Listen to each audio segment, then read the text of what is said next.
Welcome online classes में।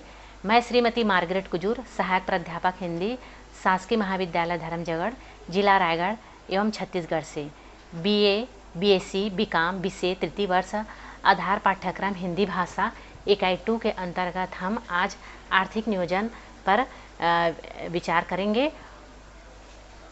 ठीक है, अब हम आते हैं आर्थिक नियोजन या आर्थिक विकास क्या है, उन बिंदुओं पर हम प्रकाश डालेंगे।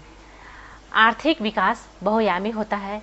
यह एक निरंतर चलने वाली प्रक्रिया है जिसके फलस्वरूप अर्थव्यवस्था के राष्ट्रीय वार्षिक आय में निरंतर वृद्धि होती है।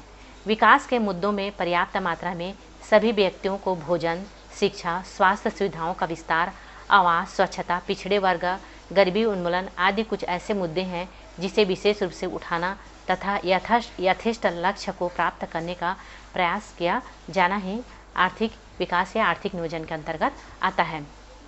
इससे संबंधित जो परिभाषा प्रोफेसर विलियम ने दिया है वह इस प्रकार है। आर्थिक विकास से उस प्रक्रिया का ज्ञान होता है जिसके द्वारा किसी देश या प्रदेश के निवासी उपलब्ध साधनों का प्रयोग प्रति व्यक्ति वस्तुओं की उत्पत्ति करने में निरंतर वृद्धि के लिए करते हैं। अब हम आते हैं आर्थिक विकास के जो प्रमुख मुद्दे हैं उस पर। पहला आता है समाज में समुचित शिक्षा व स्वास्थ्य सेवाओं का विस्तार होना। तो अभी तत्कालीन सरकार है वह शिक्षा, स्वास्थ्य इन चीज़ों पर वह ध्यान दे रही है। दूसरा आता है सबको पर्याप्त भोजन मिलना, चूँकि हमारा आर्थिक नियोजन का मुख्य उद्देश्य या आर्थिक विकास का मुख्य उद्देश्य है कि कोई भी व्यक्ति भूखा ना रहे या भूखा ना सोए। तीसरा आता है मूलभूत आवश्यकताओं की पूर्ति होनी चाहिए। तो हमारी मूलभूत आवश्यकताओं में आता है रोटी, कपड़ा, मकान, शिक्षा, स्वास्थ्य, बिजली। तो इन आवश्यकताओं की पूर्ति हेतु आर्थिक नियोजन में रखा जाता है। चौथा आता है सभी को आवास की सुविधाएँ मिलनी चाहिए, अर्थात सभी व्यक्ति के पास स्वच्छ वातावरण युक्त आवास होनी चाहिए।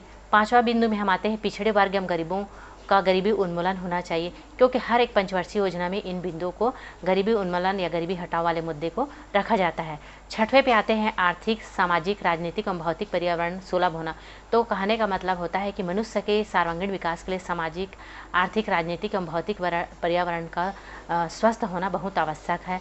सातवें बिंदु में आते हैं सभी का आय पर्याप्त होनी चाहिए तथा उन्हें आय व संपत्ति धारण का अवसर होना चाहिए। तो सभी का समान रूप से आमदनी होनी चाहिए और समाज में किसी प्रकार का असमानता नहीं होनी चाहिए। अब हम आते हैं आर्थिक नियोजन के असफलता के प्रमुख कारणों पर।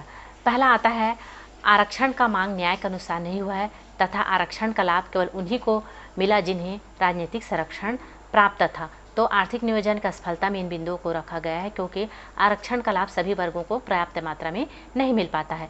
दूसरा है राजनीतियों का जनसंख्या नियंत्रण पर मतभेद, क्योंकि जनसंख्या नियंत्रण को लेकर जो भी सरकारी योजनाएं बनाई जाती है उन पर राजनीतियों या राजनीतिक बिंदुओं को लेकर कई बार मतभेद की स्थिति आ जाती है।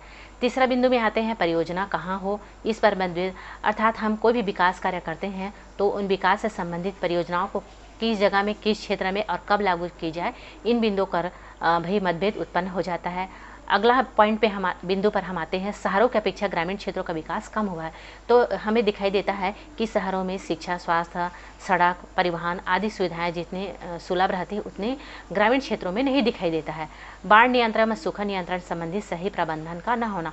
बाढ़ नियंत्रण व सूखा नियंत्रण से संबंधित जो सरकार द्वारा कार्यक्रम बनाए जाते हैं उसका सही रूप से लागू न होना या सही रूप से प्रभावी रूप क्रियान्वयन न होना, यह भी एक बिंदु के कारण आता है जो आर्थिक नियोजन को असफल बनाता है। अगला आता है सरकारी उपक्रमों की विफलता ने आर्थिक विकास में योगदान कम दिया है। तो कहने का मतलब होता है कि जो सार्वजनिक क्षेत्र या सरकारी उपक्रम जितनी है उनका संबंध आर्थिक विकास से होता है, और जहाँ पर हमारे सरकारी उपक्रम में हानि होती है या विफल होते हैं तो वहाँ पर हमारे आर्थिक विकास में उनका भूमिका, योगदान हमको कम दिखाई देता है। सातवें बिंदु में आते हैं विकास सामाजिक न्याय के माध्यम से नहीं हुआ है। तो कहने का मतलब होता है यहाँ विकास सामाजिक न्याय के माध्यम से न होने का तात्पर्य यहाँ सीधा सीधा है कि हमको सभी क्षेत्रों में असमानता दिखाई देती है। कहने का मतलब है कि कुछ वर्ग अमीर है, कुछ वर्ग बहुत ज़्यादा धनी है, तो कुछ लोग बहुत ज़्यादा गरीब हैं। तो इन बिंदु पर आठवें बिंदु में आते हैं हम बढ़ती हुई जनसंख्या योजनाओं को प्रभावित करती है। बढ़ती हुई जनसंख्या जो हमारी जितनी भी योजनाओं है उसको क्या करती है, बढ़ती योजनाएं, हमारी योजनाएं हैं वह योजनाओं के माध्यम से हमको जो सफलता मिलनी चाहिए उन योजनाओं की सफलता को बढ़ती हुई जनसंख्या असफल बना देती है।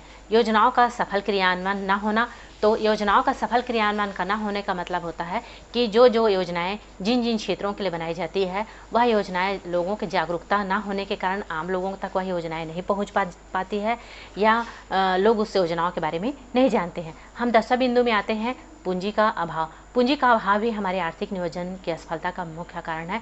जब सरकार या आम लोगों के पास पूंजी रहेगा तभी उसका विनियोग किया जाएगा, और विनियोग होगा तभी बचत होगा, बचत होगा तभी हमारा आर्थिक विकास होगा। तो इस तरह की चीज़ें हमें आर्थिक नियोजन की असफलता के कारणों में दिखाई देता है। फिर हम आते हैं आर्थिक नियोजन को सफल बनाने के सुझाव।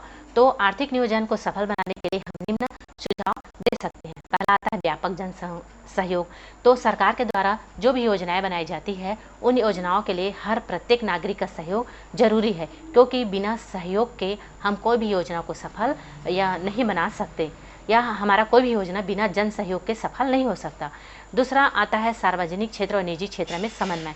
सार्वजनिक क्षेत्र और निजी क्षेत्र में समन्वय का तात्पर्य होता है कि हमको दोनों में आपसी संतुलन लेके चलना चाहिए, क्योंकि जो प्राइवेट सेक्टर है या निजी क्षेत्र में भी कार्यों में बहुत गुणवत्ता पाई जाती है, वैसे सार्वजनिक क्षेत्र में भी कार्यों में गुणवत्ता पाई जाती है। लेकिन अगर अपना विकास करना चाहते हैं या आर्थिक विकास में तीव्र गति लाना चाहते हैं तो दोनों क्षेत्रों में समन्वय आवश्यक है। तीसरा पॉइंट में आता है दीर्घकालिक व अल्पकालिक कार्यक्रमों में संतुलन बनाए रखना, क्योंकि सरकार की बहुत सारी योजनाएं होती हैं जो दीर्घकालिक होती है और कई योजनाएं होती हैं जो अल्पकालिक होती है। लेकिन दोनों योजनाएं के लिए जो निर्धारित लक्ष्य या समय रखा जाता है, तो कभी कभी दीर्घकालिक योजनाएं अपने समय पर वह पूरी नहीं होती है, और कभी कभी अल्पकालिक योजनाएं भी अपने समय पर नहीं होती है। कभी कभी दीर्घकालिक योजनाएं अपने समय से पहले पूरी हो जाती है, तो कभी कभी अल्पकालिक योजनाओं को अपने कार्यों को पूरा करने में और ज़्यादा समय लग जाता है। तो इस तरह दोनों में संतुलन होना जरूरी है। बचत एवं विनियोग को प्रोत्साहन। चूँकि बचत एवं विनियोग को प्रोत्साहन मिलेगा तभी हमको विकास का जो लक्ष्य है या विकास की स्थिति हमको दिखाई देगी। अगला बिंदु में आता है जनसंख्या वृद्धि। चूँकि हमें पता है कि हमारा भारत देश जनसंख्या वृद्धि के मामले में विश्व में द्वितीय स्थान प्राप्त है। बढ़ती हुई जनसंख्या हमारे हर विकास को अवरुद्ध कर देती है, इसलिए हमको जनसंख्या वृद्धि पर नियंत्रण लगाना बहुत ही जरूरी है। अगला आता है आर्थिक नियोजन रोजगार प्रधान हो। कहने का तात्पर्य है सरकार के द्वारा जो भी विकास कार्यक्रम बनाए जाते हैं उसमें मुख्य रूप से रोजगार प्रदान होना चाहिए, क्योंकि रोजगार मिलेगा तो लोगों की आय में वृद्धि होगी, लोगों की आय में वृद्धि होगी तो हमारे नियोजन भी सफल माना जाएगा। अगला आता है मानव शक्ति का प्रयोग। चूँकि हमें पता है कि हमारा भारत देश मानव शक्ति के मामले में एक समृद्धशाली देश है और यह मानव शक्ति की कमी नहीं है। तो हमारे जो आर्थिक नियोजन के जो भी बनाए जाते हैं योजनाएं, उसमें मानव शक्ति का भरपूर उपयोग संबंधी बनाया जाना चाहिए, ताकि हर व्यक्ति को उसका लाभ मिले और हमारे देश में जो असमानता की स्थिति है वह अपने आप बढ़ती चली जाए। अब हम निष्कर्ष के तौर पर आते हैं कि आर्थिक नियोजन बनाने के लिए सरकार के द्वारा जो योजनाएं बनाई जाती है आर्थिक नियोजन के माध्यम से, वास्तव में वह योजना बहुत अच्छी और बहुत वैज्ञानिक और प्रभावी होता है। लेकिन व्यापक जन सहयोग, लोगों में जागरूकता की कमी, लोगों में उदासीनता, प्रभावी क्रियान्वयन न होने के कारण हमारी योजनाएं सफल नहीं होती है। यदि हम इन बिंदुओं को पर ध्यान दें तो निश्चय ही हमारा भारत देश विकासशील देश से बनने के बजाय विकसित देश से बनने में देरी नहीं होगी, और हमारा यह योजनाएं हर व्यक्ति के लिए लाभप्रद सिद्ध होगा। धन्यवाद।